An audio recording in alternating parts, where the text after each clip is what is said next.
आज आदिवासी प्रेरणा स्थल घाटाफला 84 बिल प्रदेश की इस धरती पे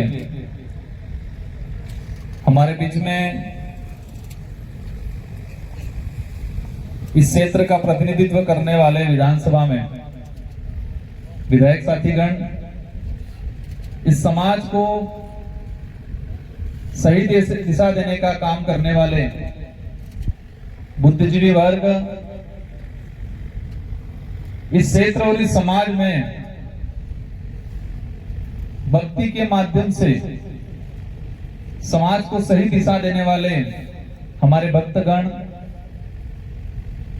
सेवानिवृत्त कर्मचारीगण, अधिकारीगण, आज के इस एक कहे कि विभिन्नता इस मंच के साथ इस सभा में जिन्होंने सर्विस में कहे 30-35 साल तक सेवा दी, जो सेवानिवृत्त के रूप में हमारे बीच में पहुंचे हैं, उन प्रतिभाओं को भी हम सम्मानित कर रहे हैं। जो प्रतिभाएं मेहनत करके आरएस बने हैं, पुलिस में गए हैं, चिकित्सा विभाग में गए हैं, शिक्षा विभाग में गए हैं, और इसके बाद तीसरी कड़ी जो इस 84 विधानसभा क्षेत्र के 10वीं और 12वीं के बच्चे, प्रत्येक स्कूल से एक टॉपर बच्चा, मतलब आज का जो कार्यक्रम है विविधताओं से भरा हुआ कार्यक्रम। यहाँ हर प्रकार के, हर एज के, हर फील्ड का साथी यहाँ मौजूद हैं। इस कार्यक्रम का उद्देश्य क्या था? ये कार्यक्रम यहां पर क्यों चॉइस किया गया और इस कार्यक्रम को मतलब कहे कि किस उद्देश्य से शुरू किया गया? हमारे समाज के बुद्धिजीवी वर्ग ने और हम सब ने मिलकर चिंतन मनन किया कि समाज में प्रतिभाओं की कमी नहीं है, टैलेंट की कमी नहीं है, लेकिन उनको मोटिवेशन नहीं मिल रहा है और सही दिशा नहीं मिल रही, उनको मार्गदर्शन नहीं मिल रहा है। समाज में अनेक कार्यक्रम हो रहे हैं, आदिवासी समाज में हम देख रहे हैं, बड़े बड़े राजनीतिक कार्यक्रम होते हैं, धार्मिक कार्यक्रम होते हैं, अनेक प्रकार के कार्यक्रम होते हैं जहां हजारों की भीड़ एकत्रित होती है, लेकिन शिक्षा के क्षेत्र में और इस समाज को सही दिशा देने के क्षेत्र में बहुत कम, ना के बराबर कई कार्यक्रम हो रहे थे। एक वैचारिक जो क्रांति जगी, उस क्रांति की एक चिंगारी है ये। हमारा उद्देश्य था कि बच्चों को एक मोटिवेशन मिले, सम्मान मिले, ताकि इसको और मेहनत करने, आगे बढ़ने में एक उत्साहवर्धन, एक प्रोत्साहन मिले। जो साथी सर्विस में गया है, जो नवचयनित कर्मचारी हैं, उन्हें हम सम्मानित करें, और जो 10वीं और 12वीं के बच्चे हैं उनके सामने सम्मानित करें, ताकि वो भी मोटिवेशन हो कि हम भी कल उठा के, हमारे जो आरएस भाई आए हैं, जो पुलिस में हैं, चिकित्सा विभाग में हैं, तो वो भी प्रेरणा लेके कल उठ के हमको भी ये बनना है। सेवानिवृत्त कर्मचारी को सम्मानित करने का उद्देश्य ये है कि आपके जीवन का जो अनुभव है, आपने किसी भी विभाग में आपने सेवा दी, तो जो अनुभव है वो अनुभव इस क्षेत्र और आदिवासी समाज को मिलना चाहिए। इस उद्देश्य से हमारे सेवानिवृत्त कर्मचारी गण जो है उनको सम्मानित करने का ये जो जगह है, वो जगह इसलिए चयन किया गया है, ये आदिवासी प्रेरणा स्थल है। उसके इतिहास के बारे में पूर्व हमारे कई साथियों ने, बुद्धिजीवी वर्ग ने बता दिया, मैं उस बात को दोहराना नहीं चाहता। ये जो खेल मैदान बनाया है, ये 7 दिन में बनाया, 7 दिन में। और मैं आज इस मंच से उसमें योगदान देने वाले प्रत्येक साथी को धन्यवाद देना चाहता हूं कि आपकी बदौलत आज हम शांति से, सुकून से शानदार कार्यक्रम आयोजित कर रहे हैं। और उद्देश्य है कि भविष्य में पूरे जिले का सबसे बढ़िया शानदार खेल मैदान ये बने। ये आप उद्देश्य है और ये आप सबके साथ सहयोग से बने। साथियों, समय का अभाव है, कार्यक्रम काफी हैं, बातें बहुत सारी हैं। सम्मानित के लिए जो बुलाए हैं हमारे जो बच्चे, वो विचार कर रहे होंगे कि हमें मोमेंट और प्रशस्ति पत्र सम्मानित कब कर रहे हैं। बारी बारी से भाषण ही दे रहे हैं। कई जनों के मन में ये विचार आता होगा, लेकिन आपने देखा होगा कि जो इस मंच पे आया है वो गहन चिंतन मनन करके गहराई पूर्वक अपनी बात रख रहा है।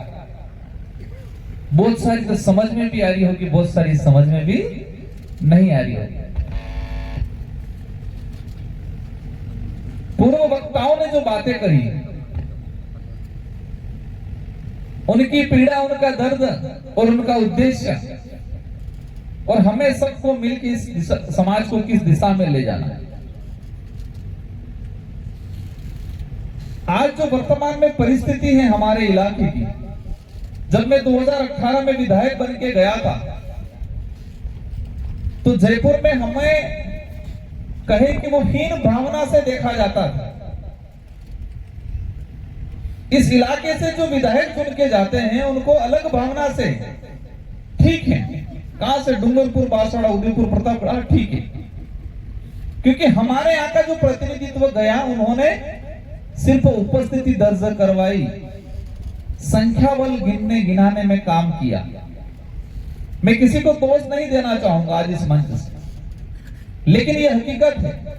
और वही बात शारीरिक रूप की बात आती है तो हमारे डूंगरपुर, बांसवाड़ा, प्रतापगढ़ इस इलाके के लोगों को पहले से जहां ठीक है, ये उधर के होंगे। मैं विधायक था उस समय, दिल्ली हवाई जहाज से 84 के बच्चों को लेके गए थे, 40 से 50 बच्चों को। उस दौरान का मेरा जो अनुभव है, शारीरिक कुपोषण को लेके जो बात चली है उस पर बताना चाहूंगा। जब पार्लियामेंट में प्रवेश कराया तो पार्लियामेंट का सिक्योरिटी स्टाफ जो था वो सारा देखने लगा कि ये कौन से देश से लोग आए। रीजन क्या था? 10वीं और 12वीं के बच्चे थे। सिक्योरिटी स्टाफ एक अलग दृष्टिकोण से देखने लगा क्योंकि 40-50 बच्चे थे। मेन रीजन वही था कि हमारे बच्चे कमजोर थे और जो गए थे उनमें से कई जने 1 घंटा मुश्किल से घूम पा रहे थे, चक्कर खा के गिर रहे थे। और हमारा खून का जो इतिहास है, हमारा जो डीएनए का इतिहास है, वो इतना कमजोर नहीं है जो जितना कमजोर आज हम हो चुके हैं। हमारे बाप दादा कितने मजबूत हुआ करते थे। कोई 1500 साल पुरानी बात नहीं, आज से 100 साल पहले, 50 साल पहले की देख लो। 50 साल पहले हमारे बुजुर्ग जो आज हॉकी कहते हैं, हमारे गिडी रमता तो पहले हांग आवे, हांग थे कि गिडी रमता तो को आवे एक तो, और को बात पहले हांग आवे। ये लगभग 7-8 किलोमीटर रहेगा आणि हांग थे की, और जे हांग थे की गेडू रमता उतरण माते तने हांग थे की रमता। ये हमें नाना तान गीटा है। हम छोटे थे, हमने देखा है हमारे गांव के बुजुर्गों को कि हांग थे की गिडी रमता, और आज 2 किलो की लकड़ी की स्टिक नहीं पकड़ पा रहे। तो हमारे पूर्वज क्या थे? हम कह रहे हैं कि विकसित हो रहे, जागरूक हो रहे, समझदार हो रहे हैं। किस लिए समझदार हो रहे, किस दिशा में समझदार हो रहे?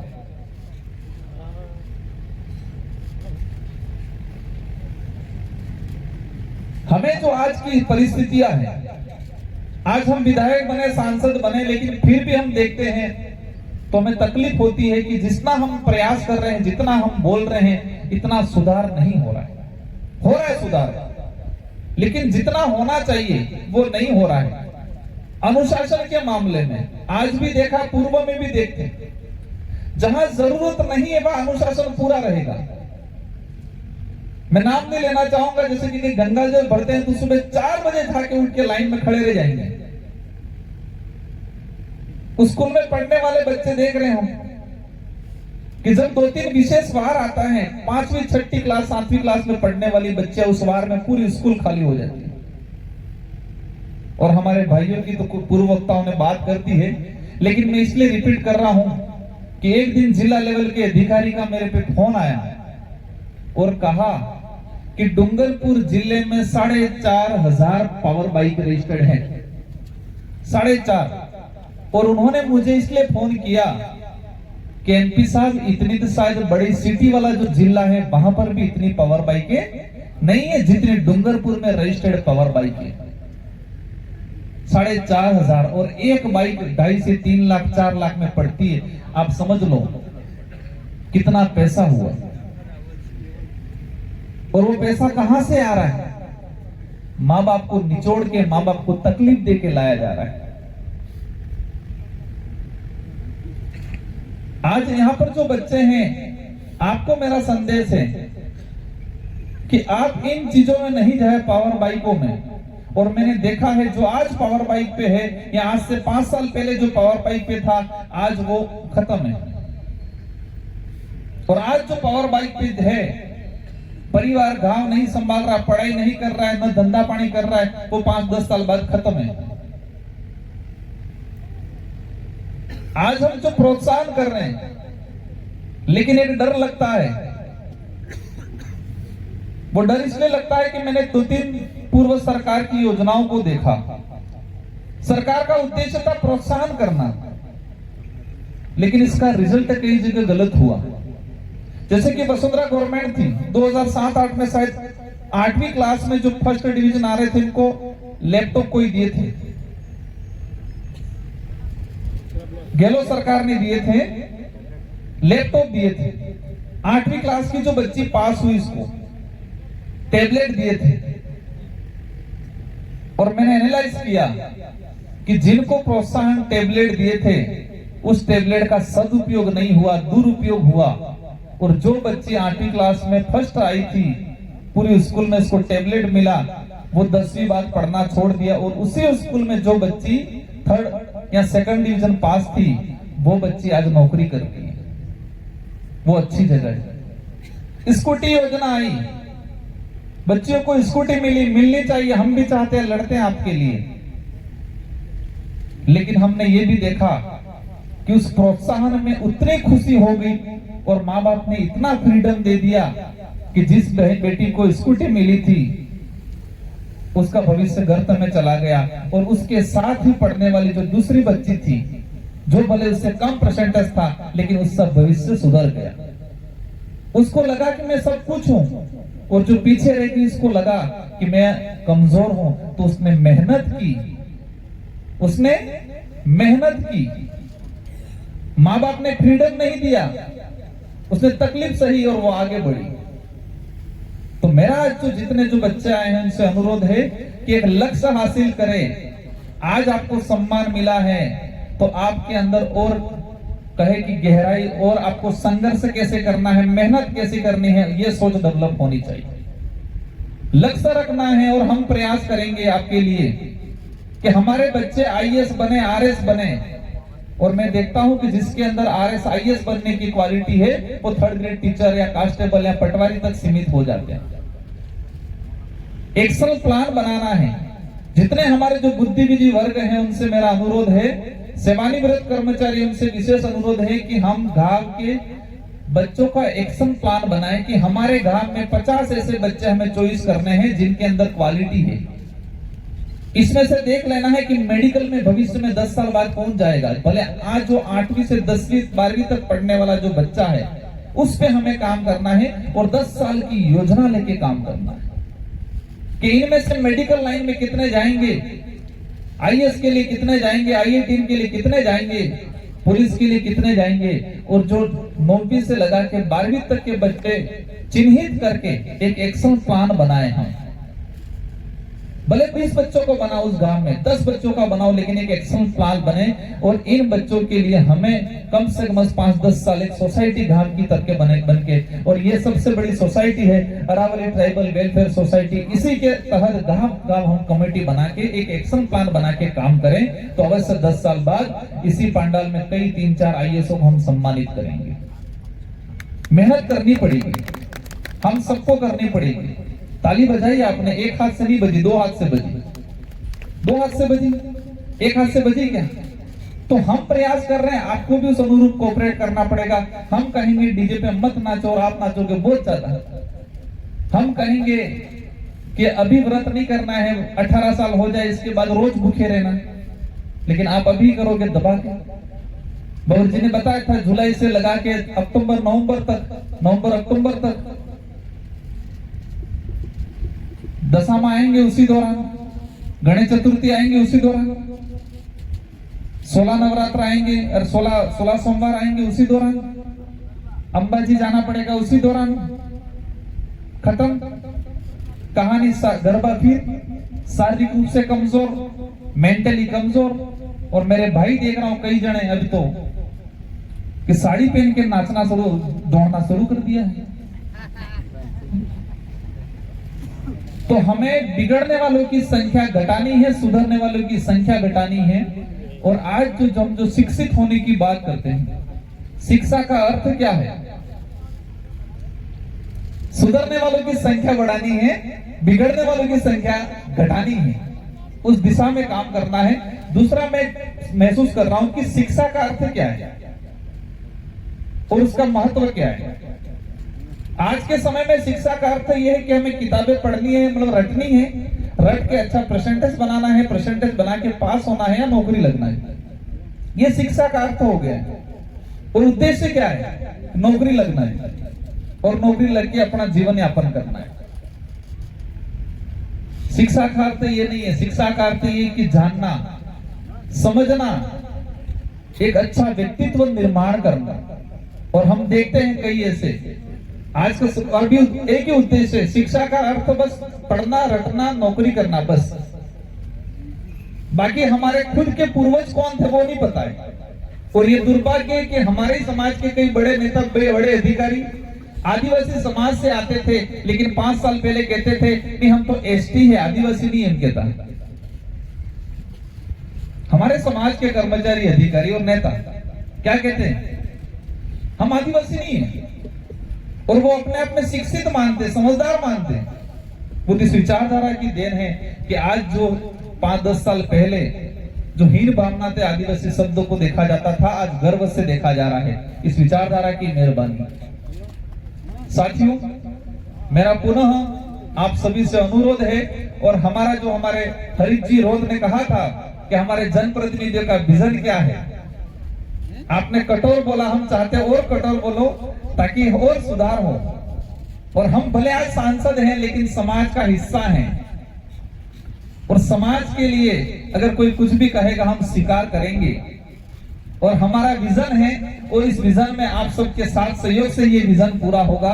हम चाहते हैं कि अरावली ट्राइबल वेलफेयर सोसाइटी जो बनाई है उसके तहत हम जो सोच रहे हैं वो गांव-गांव कमेटी बने। और मैंने जो पूर्व में बता दिया कि एक्शन प्लान बनाए, हम सड़क, नाली, चेकडम का एक्शन प्लान बनता है, इसी तरह हम शिक्षा के लिए हमारे बच्चों का एक्शन प्लान बनाएं, शारीरिक रूप से मजबूत बनाएं, वैचारिक रूप से मजबूत बनाएं।